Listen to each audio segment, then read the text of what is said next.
আল্লাহ তাআলা কিয়ামতের কঠিন ময়দানে যেদিন স্বামী স্ত্রীকে চিনবে না, স্ত্রী স্বামীকে দেখে পালিয়ে যাবে, বন্ধু বন্ধুরে চিনবে না, পীর সাহেব মুরিদরে চিনবে না, মুরিদ পীর সাহেবরে চিনবে না, দলের কর্মী তার নেতারে চিনবে না, নেতা তার কর্মীরে চিনবে না, বন্ধু বন্ধুরে দেখে পালাবে। এই কঠিন মুহূর্তে সূর্যটা মাথার কাছে চলে আসবে, জমিনটা তামার জমিন হবে, আজকের জমিনের মতো নয়।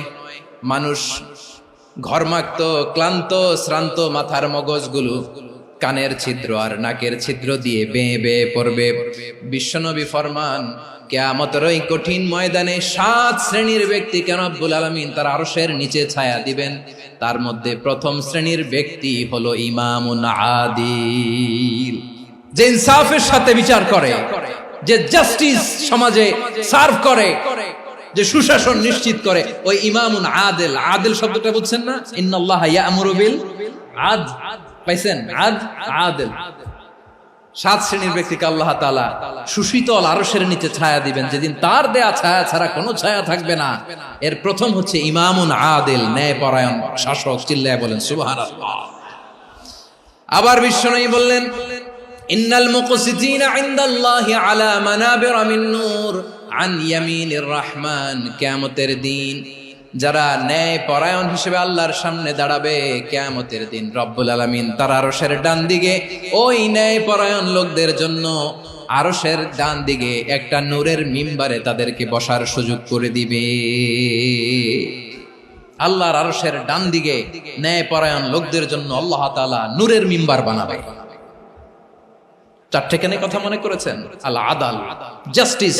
ইন্নাল্লাহা ইয়া'মুরু বিল আদল। আল্লাহ তাআলা এই আদালতের নির্দেশনা দেন, সুবিচার, সুশাসন। প্রিয় ভাইয়েরা, এটা আমরা বাংলাদেশে চাই কি চাই না? এই যে অরাজকতা, এই যে অন্যায়, এই যে জুলুম, এই যে ইনকনসিস্টেন্সি সমাজের অসঙ্গতির প্রধান কারণ জাস্টিস নাই, সুবিচার নাই, সুশাসন নাই। শেষবারের মতো আওয়াজ করে বলেন তো, আমরা বাংলাদেশে আদল চাই কি চাই না? তাহলে প্রথম নির্দেশনা শেষ। আল্লাহ তাআলা তোমাদেরকে আদলের আদেশ দেন। এরপরে আল্লাহ বললেন, আমি তোমাদেরকে ইহসানের আদেশ দেই। ইন্নাল্লাহা ইয়া'মুরু বিল আদলি ওয়াল ইহসান। আমি তোমাদেরকে যেমনি আদলের নির্দেশনা দেই, তেমনি ভাবে তোমাদেরকে ইহসানের নির্দেশনা দেই। ইহসান, আওয়াজ করে সবাই বলেন তো ইহসান। ইহসান মানে কারো প্রতি সফট হার্টেড হওয়া, মহানুভব হওয়া, অনুগ্রহ পরায়ণ হওয়া, অনুগ্রহশীল হওয়া, একে অপরের প্রতি দয়াদ্র হওয়া। একে অপরের প্রতি দয়াদ্র, অনুগ্রহশীল হওয়া ছাড়া মানবিক সমাজ কশিনকালেও গঠন করা সম্ভব না। প্রিয় ভাইরা, সুন্দর আচরণ দিয়ে, ইহসান দিয়ে যা জয় করা যায়, নরম আচরণ দিয়ে যেটা অর্জন করা যায়, কঠোরতা দিয়ে সেটা পারা যায় না। বিষ্ণু ঈসা ইসলাম ইহসান দিয়ে, কোমল আচরণ দিয়ে, তার অনুগ্রহ দিয়ে তিনি অনেক কাফিরের হৃদয়কে জয় করে ফেলেছেন। সাইয়েদনা সুমামা ইবনে উসাল রাদিয়াল্লাহু তাআলা আনহুর কথা মনে পড়ে যায়। তিনি ছিলেন ইয়ামামার বাদশা। মদিনাতে বিশ্বনবীকে হত্যা করার নিয়তে এসেছিলেন। গোপনে গোপনে বিশ্বনবীকে হত্যা করে আবার ইয়ামামাতে তিনি ফিরে যাবেন। কিন্তু কি অবাক করা কাণ্ড, হত্যা করতে পারে নাই, সাহাবাদের হাতে তিনি ধরা পড়ে গেলেন। সাইয়েদনা সুমামা ইবনে উসাল রাদিয়াল্লাহু তাআলা আনহু হত্যার নিয়তে আসলেন, কিন্তু হত্যা করতে পারলেন না। সাহাবারা ওনাকে ধরে ফেললেন, ধরে মসজিদে নববীর পিলারের মধ্যে বেঁধে রাখলেন। সুমামা ইবনে উসাল, সিরাত থেকে শুনে, সিরাত থেকে শোনাচ্ছি, রাদিয়াল্লাহু তাআলা আনহু ইয়ামামার অধিপতি ছিলেন। বিশ্বনবীকে হত্যার জন্য আসছেন, ধরা পড়ে গেছেন, এখন মসজিদে নববীতে বেঁধে রাখছেন। তার মানে বন্দী। এখন স্ট্যাটাস কি? বন্দী, ক্যাপটিভ। তো বিষ্ণু ঈসা ইসলাম সাহাবাদেরকে বললেন, তার খোঁজ খবর নিও, সুমামা ইবনে উসালের খোঁজ খবর নিও। সাহাবার বলেন, ইয়া রাসূলুল্লাহ, আপনাকে হত্যা করতে এসেছে, তার তো কঠিন ক্যাপিটাল পানিশমেন্ট হওয়া দরকার, কঠিন শাস্তি হওয়া দরকার। বিশ্বনবী বললেন, না, আমি যেটা জানি তোমরা সেটা জানো না, তোমরা সুমামার সাথে ভালো আচরণ করো। বিশ্বনবী সুমামার কাছে গেলেন। প্রথম দিন যে তিনি কালেমার দাওয়াত দিলেন, ইমানের দাওয়াত দিলেন, ইসলামের দাওয়াত দিলেন, রিসালাতের দাওয়াত দিলেন, আখিরাতের দাওয়াত দিলেন। পরের দিন যে বিশ্বনবী সালাতের দাওয়াত দিলেন, যাকাতের দাওয়াত দিলেন, ইসলাম কি, কিভাবে, কেমন করে পালন করতে হয় চমৎকার আর্টিকুলেট করতে শুরু করলেন। তন্ময় হয়ে সুমামা ইবনে উসাল রাদিয়াল্লাহু তাআলা আনহু বিশ্বনবীর কথাগুলো শুনতে আরম্ভ করলো।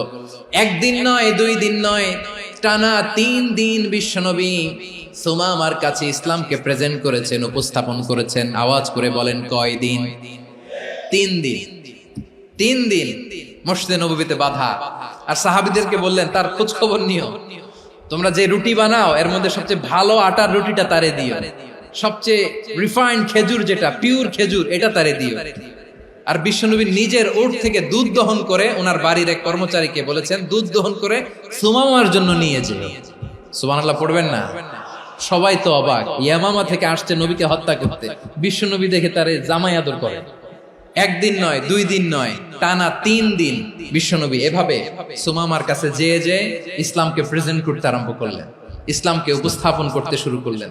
আর তাকে চমৎকার এন্টারটেইনমেন্ট, আপ্যায়ন দিতে আরম্ভ করলেন। টানা 3 দিন যখন ইসলামের দ্য বিউটিজ অফ ইসলাম, ইসলামের সুমহান বাণী, সৌন্দর্য তার কাছে উপস্থাপন শেষ, তাকে আপ্যায়ন শেষ, বিশ্বনবী বললেন সাহাবাদেরকে, যাও এবার সুমামার হাতের পায়ের রশি দুটো খুলে দাও। সাহাবারা তর্ক জুড়ে দিলেন, লা ইয়া রাসূলুল্লাহ, এমনটা করবেন না, তো ভয়ঙ্কর ভয়ঙ্কর খুনি, কি জানি কি হয়ে যায়। বিশ্বনবী বললেন, না, তার হাতে পায়ের রশিগুলো খুলে দাও। সাহাবারা বিশ্বনবীর কথা মতো তার হাতে পায়ের রশিগুলো খুলে দিল। সুমামা মুহূর্তের মধ্যে মসজিদে নববী থেকে বের হয়, ইয়ামামায় ফিরে না যে মসজিদে নববীর পাশে একটা খেজুর বাগান ছিল, সেখানে চলে গেলেন। সেখানে একটা ছোট্ট কুয়া ছিল, কুয়ার পানি দিয়ে তিনি গোসল করলেন। সুবহানাল্লাহ পড়েন। কুয়ার পানি দিয়ে গোসল করে মসজিদে নববীর সামনে এসে বিশ্বনবী এবং সাহাবাদের সামনে দাঁড়িয়ে সাব্বাবা উঁচু করে বললেন, আশহাদু আল্লা ইলাহা ইল্লাল্লাহ ওয়া আশহাদু আন্না মুহাম্মাদান আবদুহু ওয়া রাসূলুহু। আমি সাক্ষ্য দিচ্ছি আল্লাহ ছাড়া কোনো ইলাহ নাই, আর মুহাম্মদ আল্লাহ তাআলার প্রেরিত বান্দা এবং রাসূল। প্রিয় ভাইয়েরা, ইহসান দিয়ে যা জয় করা যায়, কঠোরতা দিয়ে সেটা কঠিনকালেও জয় করা যায় না। আওয়াজ করে বলেন, ঠিক কি না? এবার সুমামা দাঁড়িয়ে বলে, ওগো নবী, আমি তো কালিমা পড়ে মুসলমান হয়ে গেলাম, এবার শোনেন, এই মুহূর্তের আগে আপনার চেহারার চাইতে নিকৃষ্ট কোনো চেহারা আমার কাছে ছিল না, কিন্তু শাহাদা পাঠ করার পরে আপনার চেহারার চাইতে উত্তম শ্রেষ্ঠ কোনো চেহারা আমার কাছে আর নাই।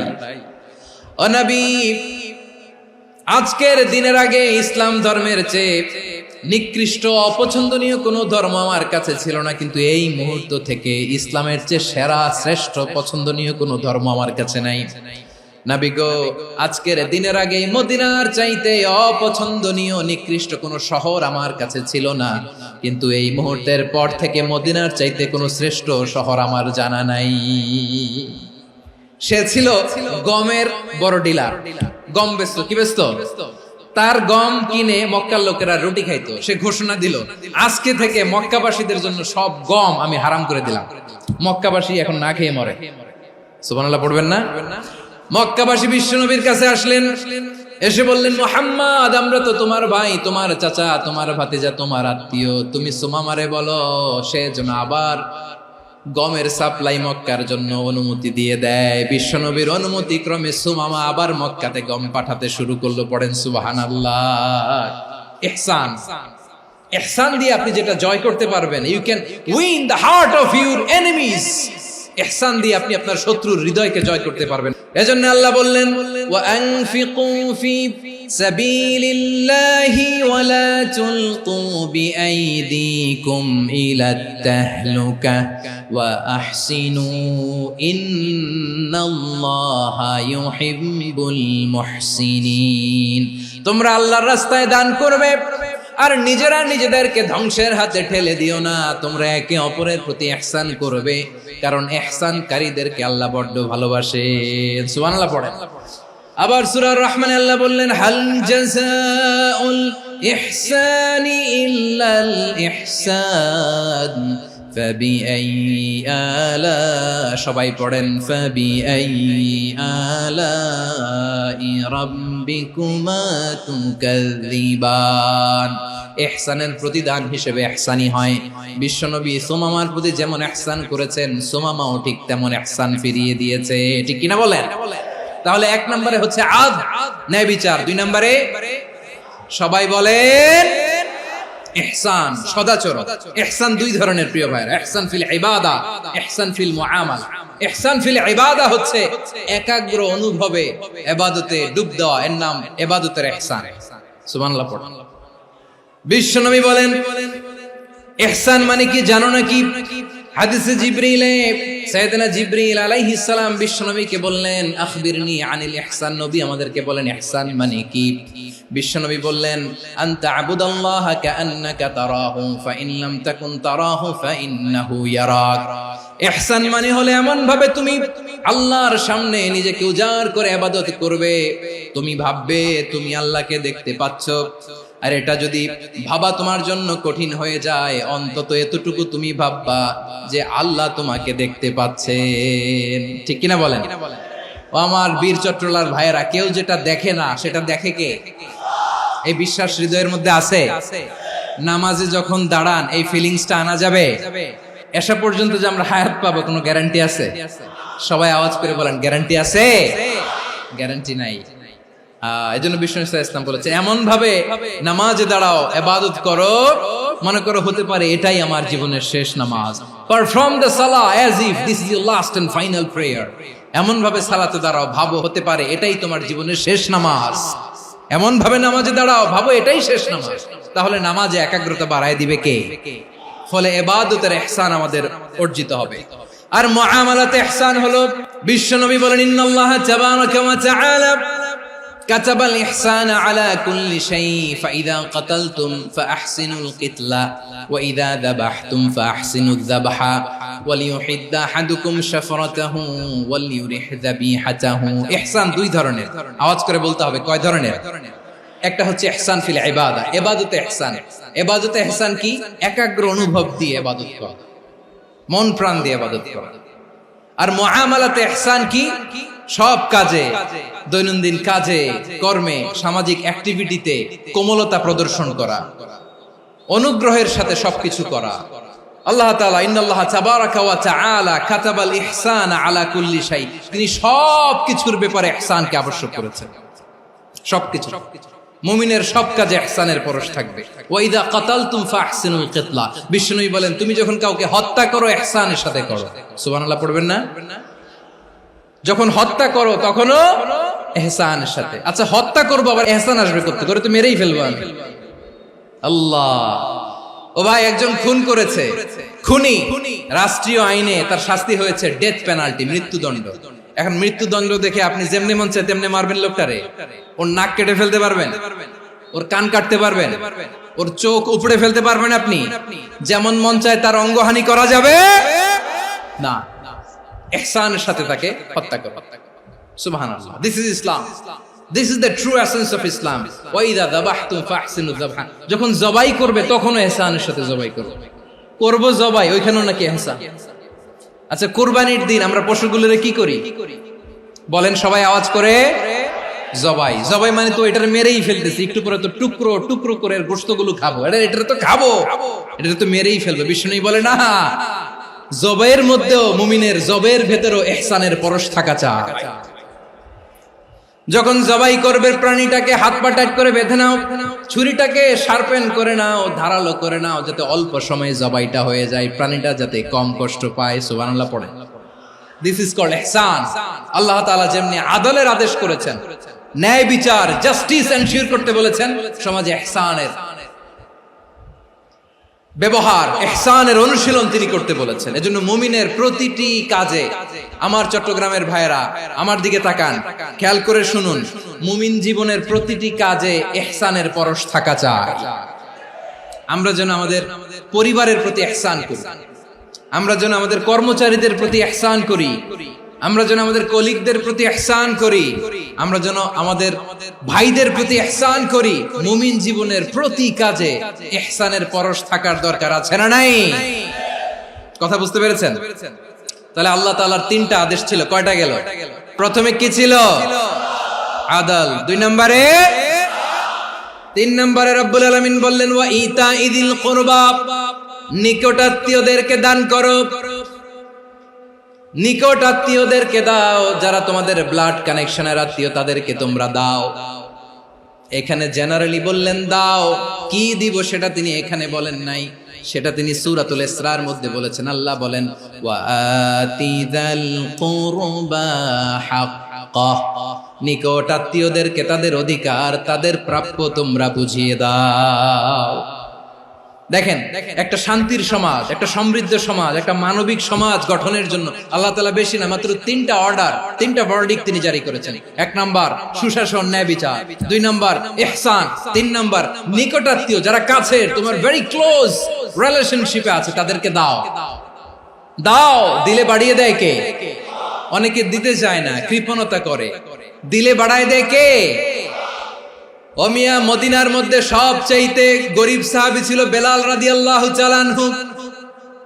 ওনার এন্টায়ার অ্যাসেট, সম্পদের পরিমাণ কতদূর জানেন? একটা লুঙ্গি। বেলাল রাদিয়াল্লাহু তাআলা আনহু, ওনার টোটাল ওয়েলথের এস্টিমেশন হচ্ছে মাত্র একটা লুঙ্গি। একটা লুঙ্গি, টোটাল ওয়েলথ এস্টিমেশন, টোটাল সম্পদের পরিমাণ বেলাল রাদিয়াল্লাহু তাআলা আনহুর কি ছিল? ওই বেলাল রাদিয়াল্লাহু তাআলা আনহুকে বিষ্ণু ইসলাম বলেছেন আনফিক ইয়া বেলাল, ও বেলাল তুমিও দাও। ওয়ালা তাখশা মিন যিল আরশি ইখলালা, আরশের অধিপতির তো কোনো ঘাটতি নাই, তুমি দিলে ওই আল্লাহ তোমারে বাড়ায় দিবে। এজন্য আমার প্রিয় ভাইয়েরা, দিলে কমে না, দিলে বাড়ে। অনেকে ধরে রাখে, নতুন কিছু নিতে পারে না, হাত দিয়ে যেটা ধরে রেখেছেন এটা দিয়ে দেন, বড় একটা ধরার সুযোগ পাবেন। জোরে বলেন ঠিক কিনা? রব্বুল আলামিন বললেন ৩ নাম্বার আদেশ হলো তোমাদের প্রতি সমাজটারে কেমন করে মানবিক সমাজ, সুন্দর সমাজ গড়বা। ৩ নাম্বার আদেশ হলো ওয়া আতিদাল কুরবা হাক্কা, নিকটাত্মীয়দেরকে তাদের প্রাপ্য বুঝিয়ে দাও। এই নিকটাত্মীয়দেরকে তাদের অধিকার বুঝিয়ে দেওয়া, প্রাপ্য বুঝিয়ে দেওয়াতে আমাদের গাফলতি আছে না নাই? অনেকে দেখবেন অনেক আল্লাহওয়ালা, তাহাজ্জুদ গুজার, সেজদা দিতে দিতে কপালে কালো দাগ ফেলে দিছে, সে তার বোনের হকটা আদায় করে নাই, আছে না নাই? অনেক বড় হাজী সাহেব, বিশাল লম্বা দাড়ি, ছেলেরে সব দিয়ে দিছে, মেয়েরে কিছু দেয় নাই, মেয়ের হক আদায় করে নাই, আছে না নাই? এই হাজী সাহেবেরা, এই আল্লাহওয়ালারা কিয়ামতের ময়দানে আটকে যাবে। আপনি অন্যের অধিকার নষ্ট করেছেন, তাদের রাইটস কে ভায়োলেট করেছেন। এজন্য আল্লাহ তাআলা বলেন, কারো অধিকার যদি কেউ নষ্ট করে, ওই সমাজটা মানবিক সমাজ কঠিনকালেও হতে পারে না। এজন্য ৩ নম্বর আল্লাহ বললেন ওয়া ইতাইদিল কুরবা, নিকটাত্মীয়দেরকে দাও। কি দিবা? তাদের অধিকার দিয়ে দাও। বোনের অধিকার বুঝিয়ে দাও, মেয়ের অধিকার বুঝিয়ে দাও, ফুফুর অধিকার বুঝিয়ে দাও। দেখবেন অনেক মায়েরা ছেলের পাতে মুরগির রান দেয়, মেয়ের পাতে দেয় মুরগির ঠ্যাং। তো মেয়ের কি মুরগির রান খেতে মনে চায় না? মনে চায় না? এমনটা করা যাবে না। নিকটাত্মীয়দেরকে অধিকার দিয়ে দাও, নিকটাত্মীয়ের সাথে সুসম্পর্ক রাখো। আদেশটা কার? এজন্য প্রিয় ভাইয়েরা, জীবনে যদি বারাকা অর্জন করতে চান, নিকটাত্মীয়দের সাথে সুসম্পর্ক রাখতে হবে, তাদের জন্য উপহার পাঠাতে হবে। বিশ্বনবী বলেন লা ইয়াদখুলুল জান্নাতা কাতে, যে ব্যক্তি আত্মীয়তার সম্পর্ককে ছিন্ন করে দেয়, সে কঠিন কালেও আল্লাহর জান্নাতে ঢুকবে না। আপনি কি এটারে সহজ হাদিস মনে করছেন? এটা সহজ কথা? আপনি ভাবছেন আপনার নামাজ আপনারে বাঁচাতে পারবে, আপনার রোজা বাঁচাতে পারবে, আপনার তাহাজ্জুদ আপনারে বাঁচাতে পারবে? অধিকার নষ্ট করলে কিছুই আপনারে বাঁচাতে পারবে না। এজন্য নিকট আত্মীয়দেরকে দিতে হবে বেশি বেশি। বিশ্বনবী বলেন ইন্না সাদাকাতা আলাল মিসকিনি সাদাকা ওয়া আলা যির রাহিমি ইসনাতান সাদাকাতুন ওয়া সিলা। মিসকিনরে দান করলে শুধু দানের সওয়াব হয়, নিকট আত্মীয়কে দান করলে দুইটার সওয়াব হয়, সাদাকার সওয়াব হয়, আবার আত্মীয়তার বন্ধন অটুট রাখার সওয়াব হয়ে যায়। আবার বিশ্বনবী বললেন মান সাররাহু আইয়ুবসাতা লাহু ফি রিজকিহি ওয়া ইনসালাহু ফি আসারিহি ফালইয়াসিল রাহিমা। যে ব্যক্তি তার রিজিকের প্রশস্ততা চায় আর হায়াতে বরকত চায়, সে যেন তার আত্মীয়ের সাথে সুসম্পর্ক রাখে। আমার প্রিয় চট্টলার ভাইয়েরা, আমাদের রিজিক বাড়ুক, এটা আমরা চাই কি চাই না? সবাই চান? হ্যাঁ, আমাদের রিজিকে প্রশস্ততা আসুক, চাই কি চাই না? আমাদের হায়াতে বরকত আসুক, আমরা চাই কি চাই না? এই দুইটা যদি চান তাহলে নিকটাত্মীয়দের সাথে সুসম্পর্ক রাখবেন। পারবেন? তাহলে সমাজটারে মানবিক সমাজ বানায় দিবে কে? তিনটা আদেশ চলে গেল। 1 নম্বরে কি ছিল? 2 নম্বরে, 3 নম্বরে নিকটাত্মীয়দেরকে দান। আল্লাহ তাআলা তিনটা জিনিসের যেমনি আদেশ করেছেন, অনুরূপভাবে তিনটা বিষয় তিনি বারণ করেছেন, নিষেধ করেছেন। ওগুলোর কাছেও যাওয়া যাবে। রাব্বুল আলামিন বলেন, ওয়ায়ানহা আনিল ফাহশাই ওয়াল মুনকারি ওয়াল বাগি। আমি যেমনি তিনটি বিষয়ে আদেশ করলাম, অনুরূপভাবে তিনটি বিষয়ে বারণ করলাম, নিষেধ করলাম। আমার 1 নাম্বার নিষেধাজ্ঞা হলো অশ্লীলতার প্রতি। ফাহশা, ওয়ায়ানহা আনিল ফাহশা, আল্লাহ তাআলা অশ্লীলতাকে নিষেধ করেছেন। কোন জিনিসকে? সবাই বলুন, কোন জিনিসকে? যত ধরনের, যত টাইপের, যত ক্যাটাগরির অশ্লীলতা হতে পারে সব অশ্লীলতাকে হারাম করেছেন কে? ফাহশা মানে কি? কথায়, কাজে, আচরণে, কমেন্ট, ফেসবুকের কমেন্টসে যত ধরনের নোংরামো আছে, যত ধরনের অশ্লীলতা আছে, এটাকে আরবিতে বলে ফাহশা। রাব্বুল আলামিন বলেন, কুল ইন্নামা حرم ربي الفواحش ما ظهر منها وما بطن। ও নবী, আপনি বলে দেন, আমার রব প্রকাশ্য, অপ্রকাশ্য, স্পষ্ট কিংবা অস্পষ্ট, দৃশ্যমান কিংবা অদৃশ্যমান সব অশ্লীলতাকে হারাম করেছেন। সব ধরনের অশ্লীলতা হারাম। আল্লাহ তাআলা আমাদেরকে অশ্লীলতা থেকে বাঁচান। এবার বলেন, আমাদের সমাজে অশ্লীলতা আছে না নাই? অশ্লীলতা নানা ভাবে, নানা নামে, নানা মোড়কে আমাদের সমাজে আছে না নাই? সংস্কৃতির নামে, ফ্যাশনের নামে, বিনোদনের নামে, উপন্যাসের নামে, কনসার্টের নামে অশ্লীলতা আছে না নাই? আপনি দেখেছেন কনসার্টগুলোর অবস্থা? আমাদের তরুণ তরুণীরা, আমাদের যুবক যুবতীরা, আমাদের জেনজিরা, কি অবস্থা ওইখানে? কনসার্টের নামে অশ্লীলতা আছে না নাই? ছেলে মেয়ে একে অপরকে জড়ায় ধরতেছে, একে অপরকে চুমু খাচ্ছে, প্রকাশ্যে, দিবালোকে, গণমানুষের সামনে। আল্লাহ তাআলা এই অশ্লীলতা থেকে আমাদেরকে বেঁচে থাকতে বলেছেন। রূপালী জগতের নামে অশ্লীলতা আছে না নাই? এই টার্মটা আপনারা জানেন না? রূপালী জগৎ কি জগৎ? আসলে কি রূপালী জগৎ না অন্ধকার জগৎ? আমার বোনেরা, আপনাদেরকে যে কি বলে তারা বুঝায়, রূপালী জগৎ শুনেই আপনি ভরকে যাবেন না। রূপালী জগতে যে নারী যত বেশি উলঙ্গ, সে নাকি তত বেশি সাহসী। জানেন? বলে এটা একটা সাহসী নারী, খুব সাহসী পদক্ষেপ তার। যত বেশি শরীর থেকে কাপড় নামাতে পারবে, যত বেশি বস্ত্রহীন হয়ে নিজেকে প্রেজেন্ট করতে পারবে, সে নাকি তত বেশি সাহসী। আমার চট্টলার ভাইয়েরা, শয়তানের প্রথমে এজেন্ডা ছিল বনি আদমকে বস্ত্রহীন করা। সে আদম এবং হাওয়া আলাইহিস সালামকে নিষিদ্ধ গাছের ফল খাইয়ে তাদেরকে বস্ত্রহীন করেছে। এই জামিনেও সে আমাদেরকে বস্ত্রহীন করতে চাইবে। এই রূপালী জগতের নামে তারা এটা করে। আমার প্রিয় বোনেরা, আপনি জানেন না আপনার দাম কত। ওরা আপনাদেরকে বিজ্ঞাপনের সস্তা পণ্য বানাতে চায়। ওরা আপনাদেরকে ওদের ভোগের লিপসার টুলস বানাতে চায়। ওরা আপনাদেরকে দিয়ে ওদের খায়েশ পূরণ করতে চায়। এটা আপনাদের জন্য মোটেও ডিগনিটি নয়, এটা আপনাদের জন্য সম্মান নয়। আপনার সম্মান শালীনতায়, আপনার সম্মান হেজাবে, আপনার সম্মান ভদ্রতায়, আপনার সম্মান আপনার ডিসেন্ট পোশাকে। পোশাক বলে দেয় এই নারীটা ভদ্র না অভদ্র। পোশাক বলে দেয় এই মেয়েটা কোন ঘরের মেয়ে। আপনি জানেন না, আপনারা সস্তা পণ্য বানায়, ভোগের পণ্য, বিলবোর্ডে আপনাকে উলঙ্গ করে উপস্থাপন করে। এই অশ্লীলতার সাথে ইসলামের কোনো সম্পর্ক। এজন্য আল্লাহ বলেন, আমি অশ্লীলতাকে হারাম করেছি। অশ্লীলতাকে হারাম করার প্রথম কারণ হলো এর মাধ্যমে মানবতাকে অপমানিত করা হয়। কারণ মানুষের সম্মান মানুষের পোশাকে। মানুষ যখন পোশাকহীন হয়ে যায়, বস্ত্রহীন হয়ে যায়, তার সম্মান কমে যায়। ঠিক কিনা? অশ্লীলতাকে হারাম করার প্রথম কারণ হচ্ছে মানুষ মানুষকে অপমান করে। একটা নারী, সে তো সম্মানিত, নারী যে কত সম্মানিত নারীরা এটা বুঝেই নাই। বিশ্বনবী বলেন আদ-দুনিয়া কুল্লুহা মাতা ওয়া খায়রু মাতা'আদ দুনিয়া আল মারআতুস সালিহা। আমার বোনেরা, 5টা প্যান্ডেলে আপনারা এলইডিতে আমার আলোচনা শুনছেন, আমি জানি। আপনাদের এই গর্ভ যে কত দামি আপনি জানেন না। আপনার পেট থেকেই আসবে আগামী দিনের সালাহুদ্দিন আল আইয়ুবী। আপনার পেট থেকেই আসবে অনাগত দিনের ইমাম মাহদী আল মুনতাযর। আপনার পেট থেকেই আসবে অনাগত দিনের ফয়সাল, ওয়াসিম, মুগ্ধ, আবু সাইদের মতো বীর যোদ্ধা। আমার প্রিয় বোনেরা, আমার প্রিয় বোনেরা, বিশ্বনবীর কথার ওজন খেয়াল করেন। আদ-দুনিয়া কুল্লুহা মাতা ওয়া খায়রু মাতা'আদ দুনিয়া আল মারআতুস সালিহা। দুনিয়ার সবকিছুই অ্যাসেট, এর মধ্যে সবচেয়ে দামি অ্যাসেট নেককার নারী। আপনার গর্ভ যে কত দামি আপনি জানেন না। নিজের সময়টাকে কাজে লাগান, কোরআন পড়েন, সুন্নাহ পড়েন।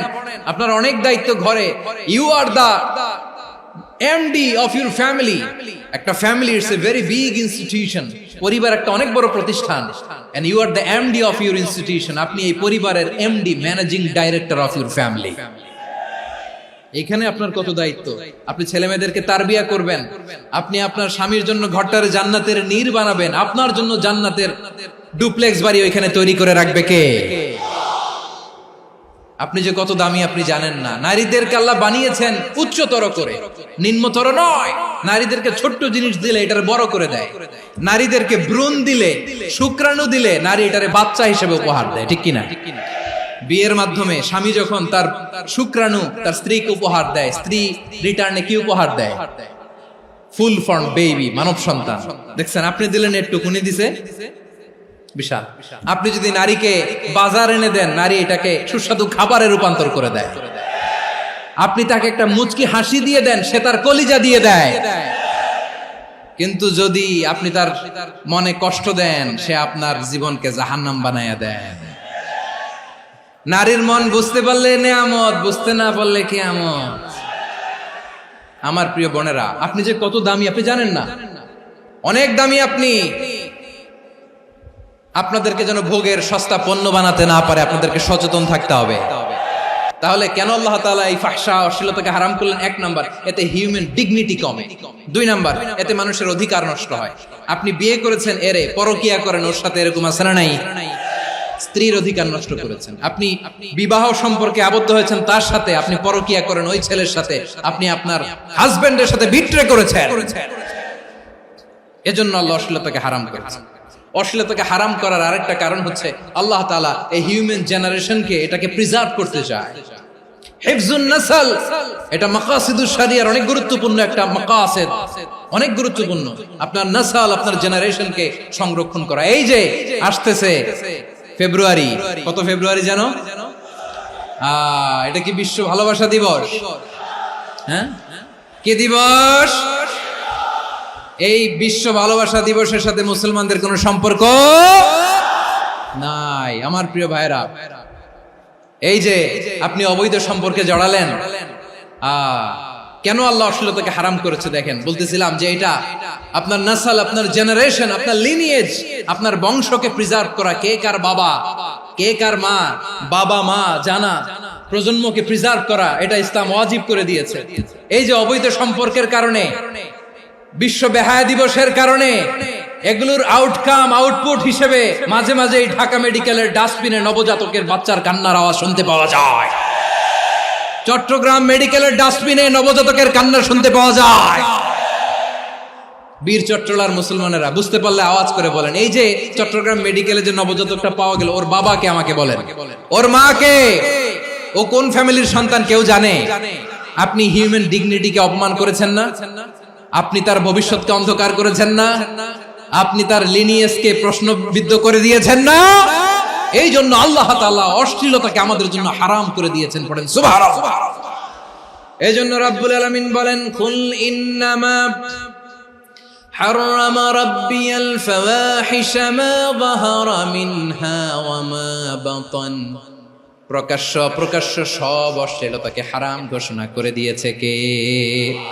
আবার দুনিয়ার বুকে যারা অশ্লীলতার প্রসার করে তাদের জন্য শাস্তি মজুদ রেখেছে কে?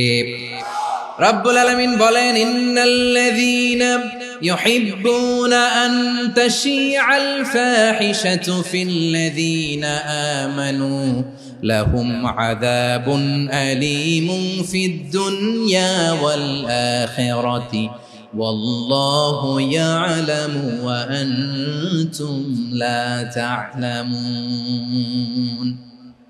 নিশ্চয়ই যারা বিশ্বাসীদের মাঝে অশ্লীলতার প্রচার প্রসার করতে চায় তাদের জন্য আমি মর্মন্তুদ শাস্তি প্রস্তুত করে রেখেছি, দুনিয়াতেও রেখেছি, আখিরাতেও রেখেছি। ঘোষণাটা কার? যারা এই নাটকের নামে, সিনেমার নামে, রূপালী জগতের নামে, মুভির নামে, ওটিটি প্ল্যাটফর্মের নামে আমার সমাজে অশ্লীলতা ছড়াতে চায় তাদের জন্য কঠিন মর্মন্তুদ শাস্তি মজুদ রেখে দিয়েছে কে? ও আমার বোনেরা, এখনো আপনি জাগবেন না? এখনো আপনার চিন্তার দুয়ারে এখনো নাড়া পড়ে নাই? ওরা আপনাকে উলঙ্গ বানাতে চায়, ওরা আপনাকে আইটেম গার্ল বানাতে চায়। এজন্য ইসলাম অশ্লীলতাকে হারাম করেছে। হারাম। ইসলাম বলেছে যোজন যোজন দূরে থাকো, ওরা বলে না কাছে আসো, কাছে আসার গল্প, ক্লোজ আপ ওয়ান, কাছে আসার গল্প আছে না নাই? তাহলে অশ্লীলতার সাথে আমাদের কোনো সম্পর্ক? সবাই বলতে পারেননি, আওয়াজ করে বলুন, অশ্লীলতার সাথে আমাদের কোনো সম্পর্ক? আমরা এই সমস্ত ক্লোজ আপ ওয়ান, কাছে আসার গল্পের প্রোগ্রামে যাব? আমরা কোন ধরনের অশ্লীল কন্টেন্ট সোশ্যাল মিডিয়ায়, টিভিতে দেখব? কি যুগ যে আমরা কাটাচ্ছি আপনি কল্পনা করতে পারবেন না। পর্ন ইন্ডাস্ট্রি, নারী পুরুষের বস্ত্রহীন যুগল দৃশ্য, এটাকে দিয়ে ওরা কোটি ডলারের ইন্ডাস্ট্রি বানিয়েছে। পুরো মানব ইতিহাসে এরকম জঘন্য সময় মানব ইতিহাস পার করে নাই। পর্ন এটা ইন্ডাস্ট্রি হয়ে গেছে। আমাদের এই যুবকগুলো, জেনজি গুলো, ওদের চরিত্র বাঁচাবে কি করে? কেমন করে হেফাজত করবে ওদের এই মূল্যবান চরিত্র? আমার প্রিয় ভাইরা, এই অশ্লীলতার দ্য লেটেস্ট ভার্সন হচ্ছে LGBTQ, শরীফ থেকে শরীফা। শুনছেন আপনারা? দেখতে পুরুষ, আসলেই পুরুষ, সুস্থ একজন পুরুষ, 4 সন্তানের বাবা, বলে আমি মনে মনে নারী। দেখতে নারী, সুস্থ নারী, আসলেই সে দিব্যি একজন নারী, বলে আমি মনে মনে পুরুষ। সবচেয়ে ভয়ঙ্কর অশ্লীলতার সবচাইতে লেটেস্ট ভার্সন হচ্ছে এই ট্রান্সজেন্ডারিজম। সুস্থ পুরুষ তার বায়োলজিক্যাল গ্রোথকে হরমোন দিয়ে স্টপ করে দিয়ে সে সার্জারি করে নারী হতে চায়, সুস্থ নারী পুরুষ হতে চায়।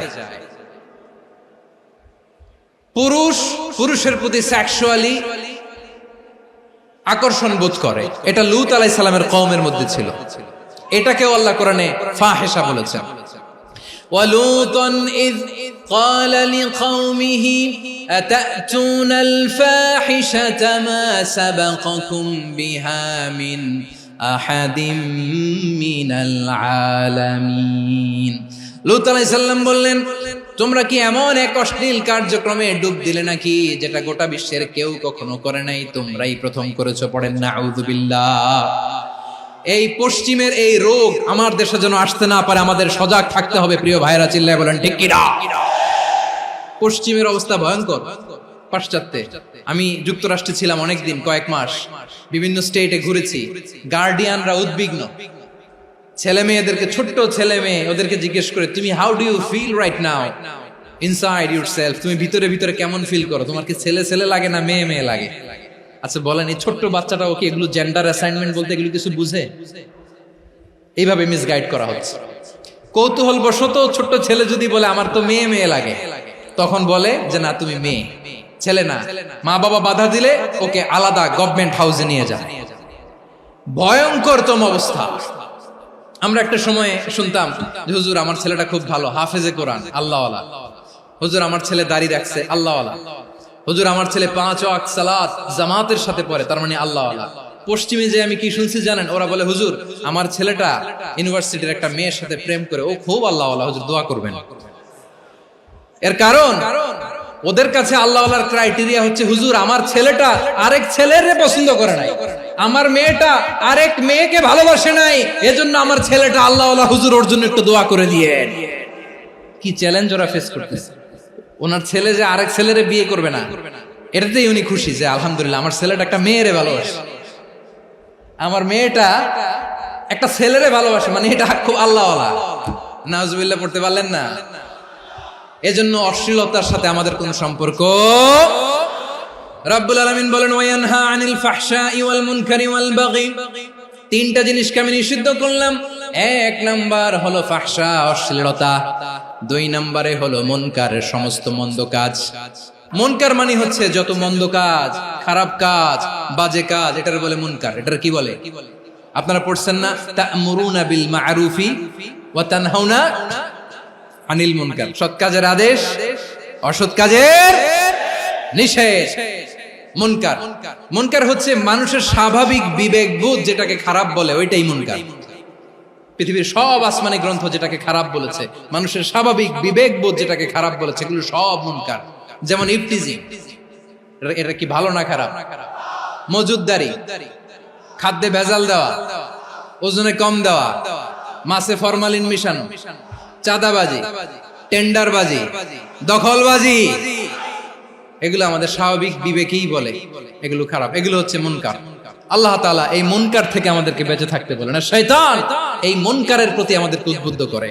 আল্লাহ তাআলা বললেন, ইয়া আইয়ুহাল্লাযীনা আমানু লা তাত্তাবিউ খুতুওয়াতিশ শাইতান ওয়া মান ইয়াত্তাবি' খুতুওয়াতিশ শাইতানি ফাইন্নাহু ইয়া'মুরু বিল ফাহশাই ওয়াল মুনকার।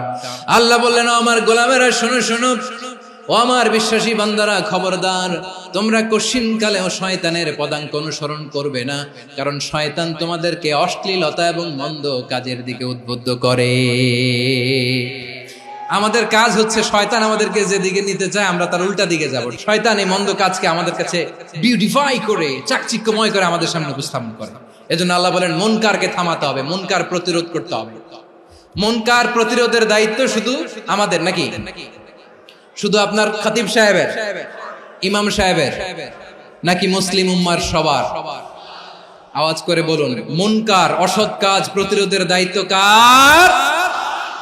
রাব্বুল আলামিন বলেন, কুনতুম খায়রা উম্মাতিন উখরিজাত লিন-নাসি তা'মুরুনা বিল মা'রুফি ওয়া তানহাউনা আনিল মুনকার।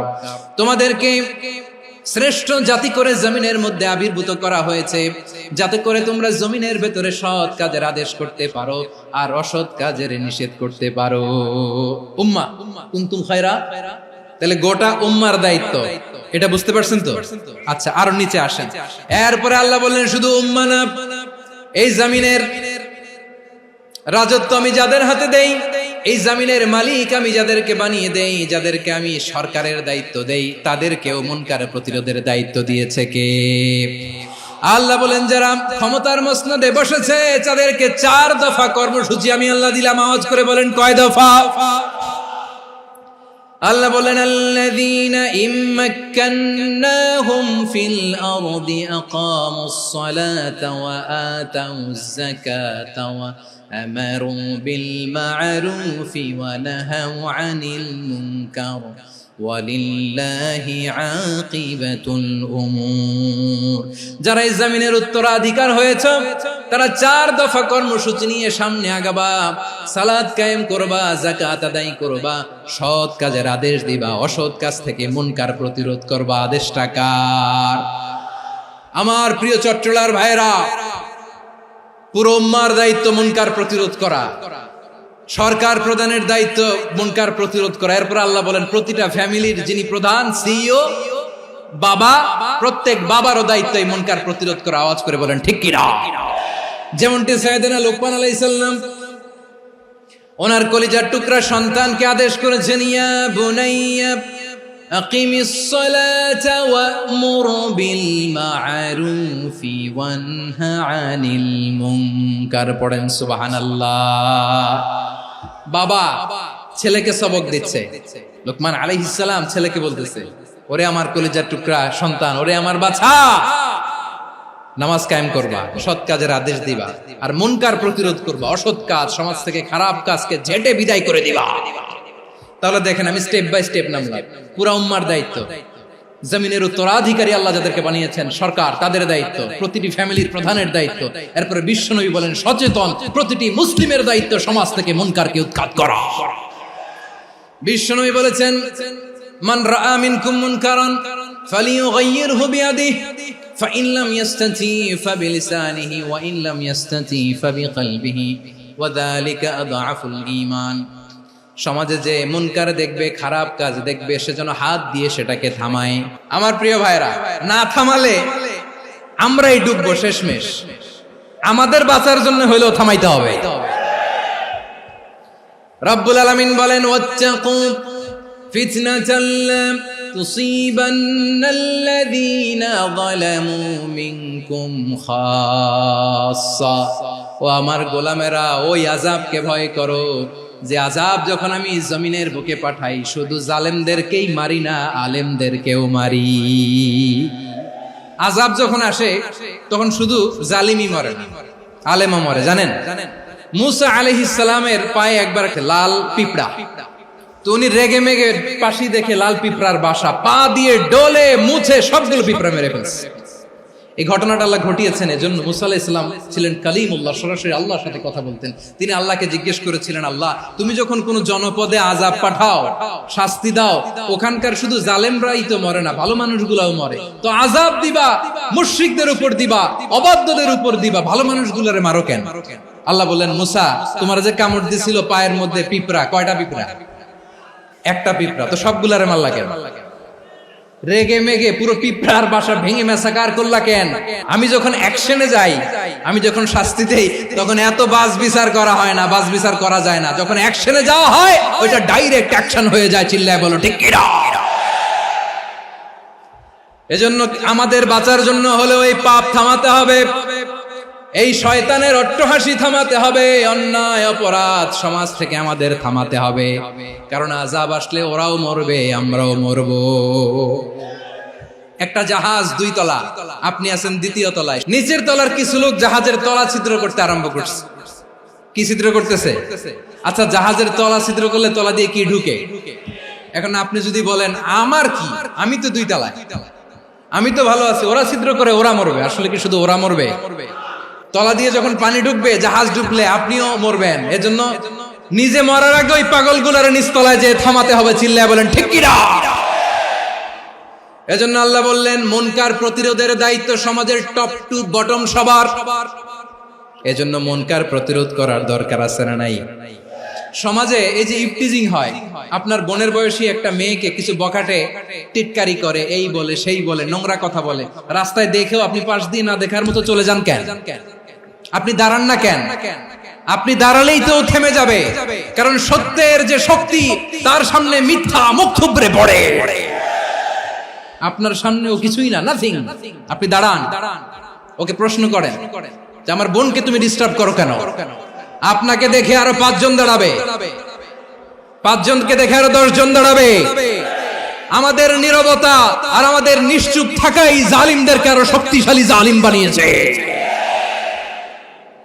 এজন্য মুনকার প্রতিরোধের দায়িত্ব আমাদের সবার।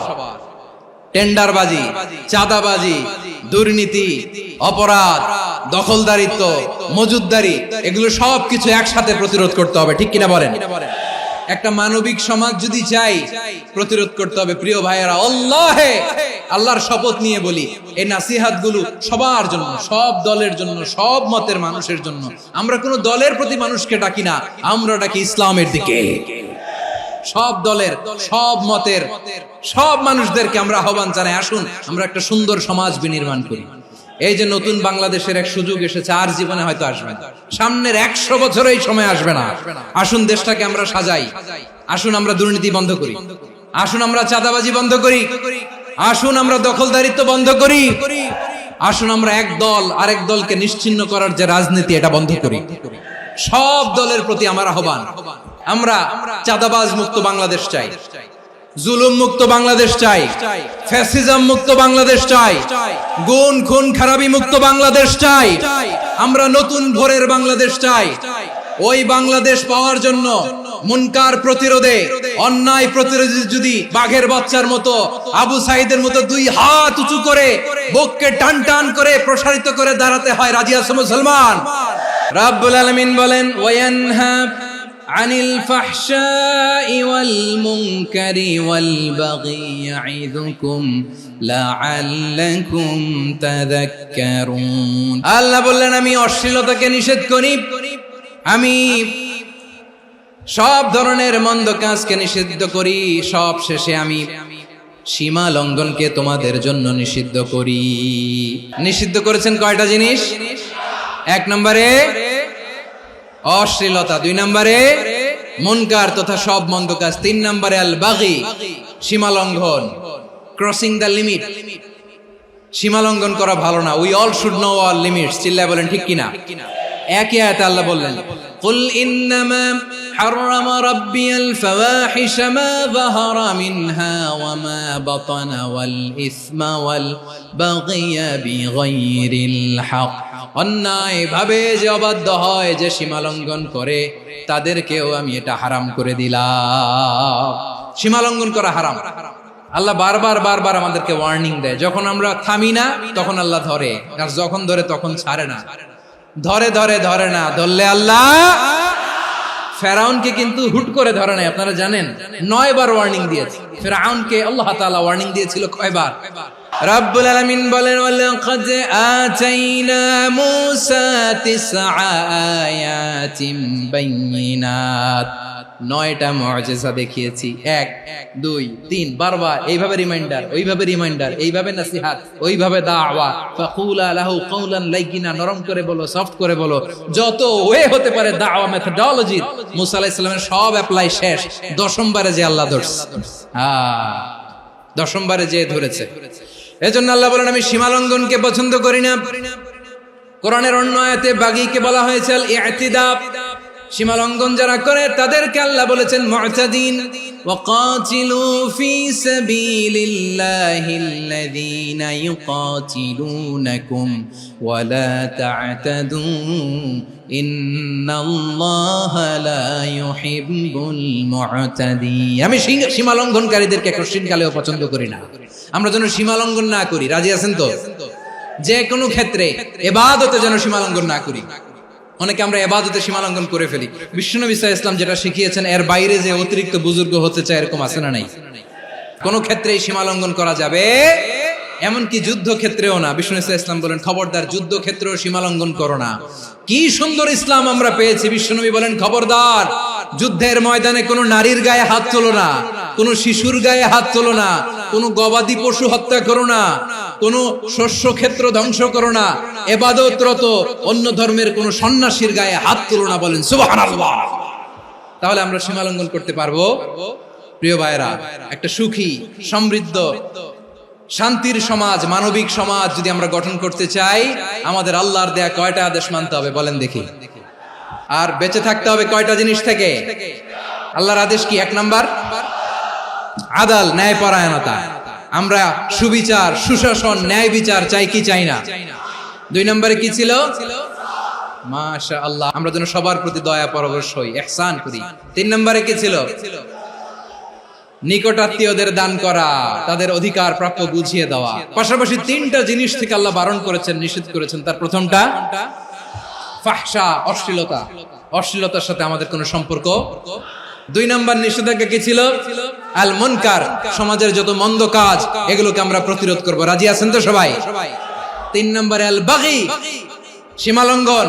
কোন মুসলিম সীমালঙ্ঘন করে না। রাব্বুল আলামিন শেষে বললেন, ইয়াইদুকুম লাআল্লাকুম তাযাক্কারুন। আল্লাহ তোমাদেরকে উপদেশ দেন যাতে তোমরা শিক্ষা গ্রহণ করো। আমরা উপদেশ দেব, আমরা জোর করে কাউরে কিছু মানাতে চাই না।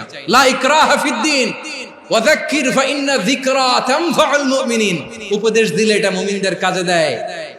লাস্তা আলাইহিম বিমুসাইতির ইন্নামা আনতা মুযাক্কির। নবী হে, আপনি রিমাইন্ডার দাতা, আপনি উপদেশ দিবেন। আমরাও বিশ্বনবীর এই হাদিসগুলো থেকে, কোরআনের আয়াত থেকে রিমাইন্ডার, এই কথামালা বাণী বাহক হিসেবে এই বাণীগুলো আপনাদের সাথে কাছে পৌঁছে দিলাম।